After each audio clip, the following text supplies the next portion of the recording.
You're listening to an Airwave Media Podcast. American Idol goes all over the nation. The hometowns, big and small. In search of America's next superstar. ABC Sundays. You make dreams come true. Home is where the dream starts. Music tells our own personal story. Idol is where the dream takes off. I did the biggest thing I thought I could do, an audition for American Idol. You're going to Hollywood. American Idol, new Sundays, 8/7 Central on ABC and stream on Hulu. This episode is brought to you by Watches of Switzerland. Elevate every moment with a new watch from Watches of Switzerland. They have one of the largest selections of new and pre-owned timepieces in the U.S., and they carry some of the most prestigious brands like Tudor, Cartier, Omega, Tag Heuer, and more. So come discover the perfect watch for all your adventures. Browse the entire collection at watchesofswitzerland.com.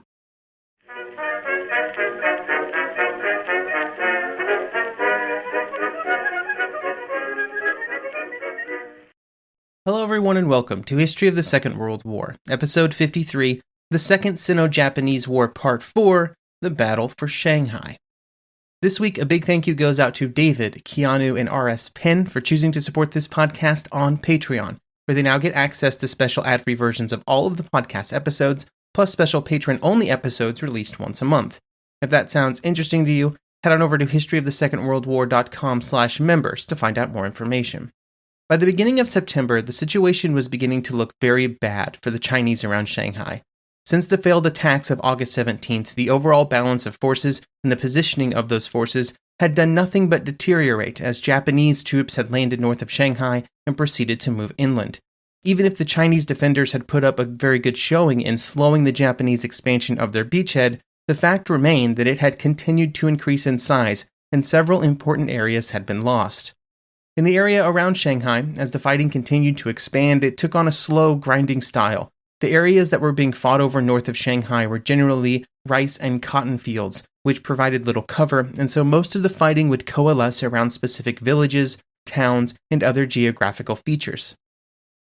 Fighting would continue throughout September and October before more Japanese reinforcements would arrive in November, which would finally and decisively shift the balance of power in favor of the Japanese, eventually resulting in a Chinese retreat.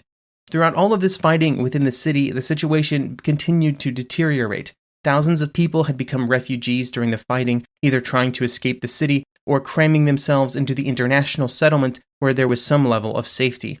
Starting in late August, there would also be a cholera epidemic, which was just adding on to all of the previous problems. As fighting would continue all the way to November, inside the city, the hardship experienced by those trapped inside would continue to grow. During this episode, we will chat about all of the slow and steady fighting that would occur during September and October, all of which would be an integral part of bringing the fighting to a conclusion, even if it mostly resulted in a long series of attacks for both sides that failed to achieve their objectives. Last episode, we ended with the fall of Baoshan to Japanese attacks, and today we will start off with the Japanese attacks that were launched out of this newly captured area with the intention of expanding it. These would be launched on September 11th by the Japanese 3rd and 11th Divisions, with the goal of clearing out the areas to the north of Shanghai and taking the villages of Yanghang and Yupu. If you look at the modern-day map of these areas, they are all well within the larger Shanghai metropolitan area, but in 1937 they were a bit more removed. Both of the Japanese divisions would be attacking on a very narrow area of the front, and they would concentrate their artillery as much as possible, along with air attacks, which were a fixture of Japanese efforts. The artillery barrage would begin in the early hours of the 11th, and then the attack would be launched, and it would once again result in a reasonably good advance. This had been the template for previous attacks. Nobody could doubt the fact that the Japanese had huge advantages when it came to fire support, and this often gave them a quick boost right at the beginning. But then, as the attack developed, it would avail them little when it came to actually pushing forward the attack beyond those initial gains. They could destroy everything in their path, like they would with Yupu, which was reduced to a pile of rubble. But as long as the Chinese defenders remained motivated and were willing to continue fighting, the defense often did quite well. While this was undoubtedly a success for the Chinese, there were still serious problems that the Chinese leaders did not have a good solution for.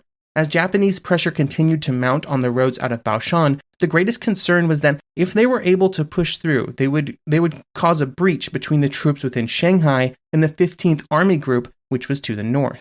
This concern, along with the continued wastage of men in the forward units, caused the Chinese commanders to decide to pull back a few kilometers to defensive positions that had already been prepared. They were able to do this without the Japanese being aware, and the retreating troops would not be in any way harassed. Chinese commanders considered this retreat to be necessary, but it also handed a few key advantages to the Japanese. By surrendering so much territory, many of the problems caused by the relatively constricted area that they had previously been working with were now gone. It simply gave them space for troops and supplies, and a reprieve from the constant threat of being overrun. It also gave them access to several roads to connect up their various beaches that they had previously been occupying. During the first week of September, another round of discussions would occur back in Japan about the place of the fighting in Shanghai in the overall strategy of Japan in Asia. Many still considered it a secondary theater when compared to northern China, but that raised the question of whether it was better to send more troops to guarantee a quick end to the fighting. The eventual conclusion was that the goal should be to try and wrap up the fighting by early November at the absolute latest, and if that was the goal, then more troops would be required. There were already about 50,000 Japanese troops in and around Shanghai, but given the size of the area that they needed to capture and the growing Chinese resistance, that number would probably not be enough. This resulted in another group of 3 infantry divisions being prepared to leave the home islands to make their way to Shanghai. If the objective of taking the city by early November was to be realized, there were a few problems that the Japanese would have to address. First, they were having serious difficulty in the fighting to the north of the city, but unfortunately this was often out of their control. For example, anytime it rained, the local roads, which were often just dirt paths, would turn into a muddy mess, which would seriously hinder the ability of troops and supplies to move forward. There were ways to mitigate these problems, but until the Japanese were able to fight their way out of the terrain close to the rivers, there were no permanent fixes. Another problem was the continued presence of Chinese aircraft. Now, there were never enough Chinese fighters to attain anything close to air superiority, but there were at times enough of them to harass Japanese bombers as they tried to assist the troops on the ground. This was a problem that could be solved, and to do so, the Japanese would stage another bombing raid of Nanking. On September 19th, a force of naval bombers began their flight to Nanking. Their plan was to bomb the city at around 10,000 feet in height. They would not really have a specific target in mind because their bombs would hit anything and it just didn't really matter what they hit. Instead, they were just involved to bring Chinese fighters into the air, where they would meet a large number of Japanese fighters that were positioned several thousand feet above the bombers. It would work perfectly. When the bombers came over the city shortly before 10 a.m., the Chinese fighters would come up to meet them, and they found overwhelming numbers of Japanese fighters waiting for them. It was a bloodbath. Most of the Chinese aircraft were destroyed, and more were damaged on the ground when the bombers then made a pass over their airfields. This one very successful mission would greatly reduce the ability of the Chinese to launch successful interdiction missions against the constant Japanese close air support provided to the troops on the ground. Before the next round of Japanese attacks, there would be a change within the Chinese command hierarchy. Zhang Zhizong was removed from command of the 9th War Zone and sent to command the 6th Zone in northern China. Chang would personally take command of the 3rd War Zone from its previous commander. Given the course of the battle for the Chinese, some movement of commanders should not have been a huge surprise to anyone. However, it posed some problems due to how the Chinese commanders interacted with their staff. Instead of a general leaving and someone else replacing him, a change in commanding officer also involved a full staff replacement, as the general's staff went with him to his new command. This destroyed the continuity of command as the new staff got up to speed and established themselves in the new environment. All of these command changes were done by September 15th, at the same time that the Japanese were preparing their next set of attacks, which were originally planned to begin on September 20th. Fortunately for the Chinese, the attacks had to be delayed due to the difficulties that the Japanese were having in getting supplies into position. When the attack was launched, it would involve the 11th Division near Liudian, and it would also see one of the largest concentrations of Japanese armor to date. The initial attacks would do quite well. Up to this point, Japanese attacks had fallen into a pattern, and it would repeat here, where the Japanese would make some solid initial progress, like I mentioned earlier. But then Chinese counterattacks were able to reset some of that progress generally at night. It rarely meant pushing the Japanese back to their starting point, but it often greatly reduced the total area that they gained in the attack. However, in this case, that pushback did not occur, and the Japanese were able to hang on to their new positions. This then compromised other Chinese positions on either side of the advance, and they were forced to order a withdrawal on September 25th to a position about a kilometer to the rear of their previous line. At the same time, the 3 divisions that had been dispatched to Shanghai in order to bring the troops up to 5 divisions were also beginning to arrive in the last days of September, which would bring the total number of Japanese troops up to 90,000.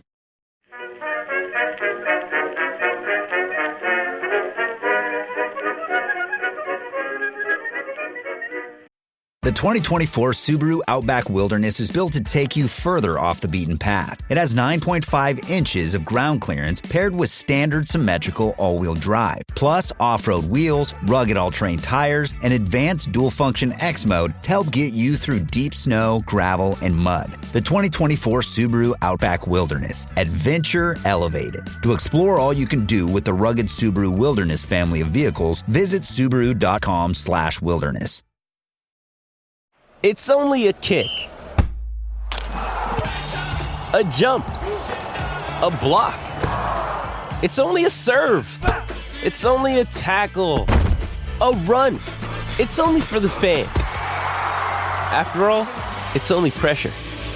You got this. Adidas.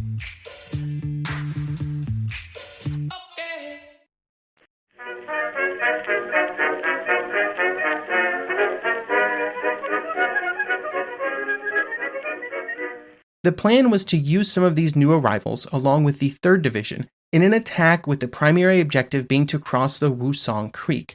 There would also be several other attacks in other areas of the front in order to divert from those crossing attempts. Wusong Creek was an important geographical feature, and it represented one of the only 2 remaining natural areas that the Chinese could mount a defense against continued Japanese attacks, the other being Suzhou Creek. The diversionary efforts would begin on October 2nd, followed by the crossing on October 5th. Even against relatively strong resistance they did not really expect to encounter, they were able to make some headway, which resulted in a stable, if small, bridgehead on the other side of Wusong.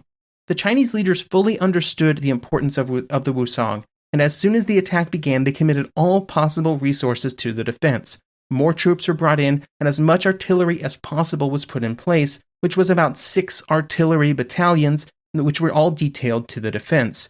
These artillery guns were then protected by as many anti-aircraft guns as possible, which did enough to deter most Japanese aircraft from launching attacks on the artillery. During this period, a sense of desperation on the Chinese side sort of continued to grow, and this resulted in 2 decisions. The first was that once again the Chinese would retreat in some areas in an effort to shorten their total line of defense. In this case, it involved giving up the town of Luhang. The town had withstood several Japanese attacks, but was simply not worth the effort of defending any longer, as other territory around it had been lost. The second decision was that troops were being thrown into the fighting as soon as they arrived in the Shanghai area. While this increased the number of men who were actually on the front lines, it also meant that units were thrown into combat before they were fully ready and organized, and it also prevented the Chinese from being able to mount any large counterattacks. Both of these decisions were made simply due to the feeling of crisis, which would continue until October 11th, when Chiang would host a meeting with staff and commanders of the 3rd War Zone to try and bring the situation back under control and to rebuild some confidence. The Japanese attack, while looking very threatening to the Chinese, was having problems of its own. The largest issue was the fact that it started raining, and then did not stop raining for more than a week. And this turned everything into a muddy mess, and just made everything more difficult, from moving supplies to actually attacking. When the crossing had been made, there was real optimism among Japanese officers that they'd finally cracked the Shanghai front, but this quickly, once again, evaporated, leading General Matsui to write, quote, "It's obvious that earlier views that the Chinese front was shaken had been premature. Now it's definitely not the time to rashly push the offensive." The first 2 Japanese divisions, which had been fighting heavily for weeks, were also experiencing heavy attrition, and most importantly, heavy attrition among the least replaceable members of the units, officers and NCOs. Even in the cases where the number of men who'd been put on the casualty list were replaced with a similar number of replacements, the total combat strength of those units would decrease as unit cohesion took a big hit and the overall level of experience dropped. While both sides considered their respective positions far from ideal, the Chinese were beginning to plan for another counterattack to try and rectify the situation, this time using fresh troops in the form of 4 divisions that had recently arrived from the Guangxi province. All 4 divisions had been in northern China, and they'd been fighting there, but they'd been brought south specifically to be used in the defense of Shanghai. Instead of being totally on the defensive, they would instead be used for an attack on October 21st. The artillery preparations for the attack would begin at 7 p.m. on the 21st, with the infantry going forward an hour later. Launching the attack late in the evening was a change in the Chinese operating pattern, and a change built around the assumption that during the day, any Chinese attack would be very vulnerable to Japanese air attack. They hoped that by attacking just before nightfall, they would have all night to advance before the Japanese planes, which could not be prevented from entering the skies above the battlefield, could come into play. When the attack began, there was some good progress, but it quickly began to bog down. The core problems were the same problems that both sides would experience. There were a lot of small waterways, which made it challenging to quickly move large quantities of men and supplies anywhere.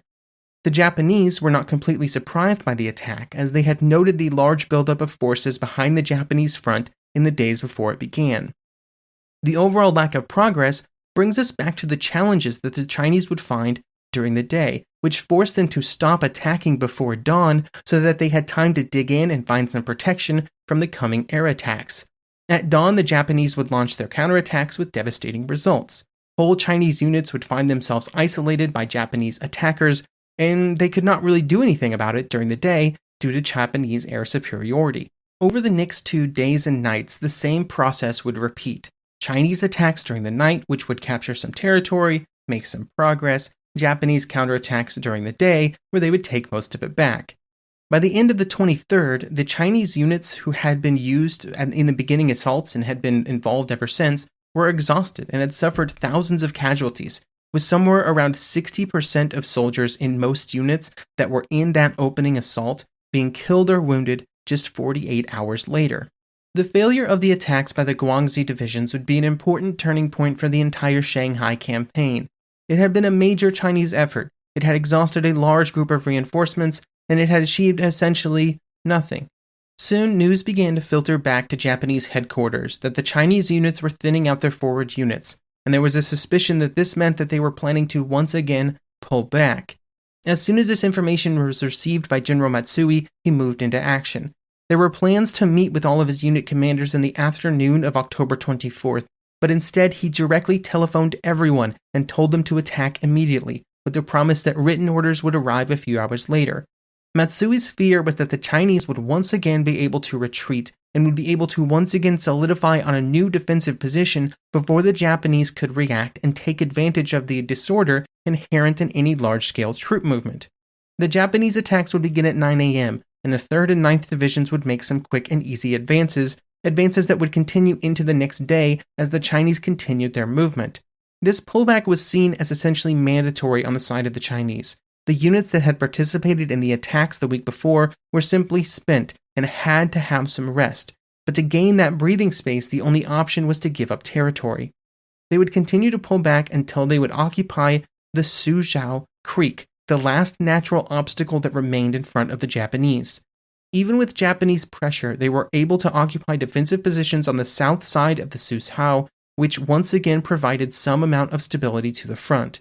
This position was not a long-term solution, though, because it was basically the last line of defense, and if it was lost, the entire Chinese position in Shanghai would fall apart.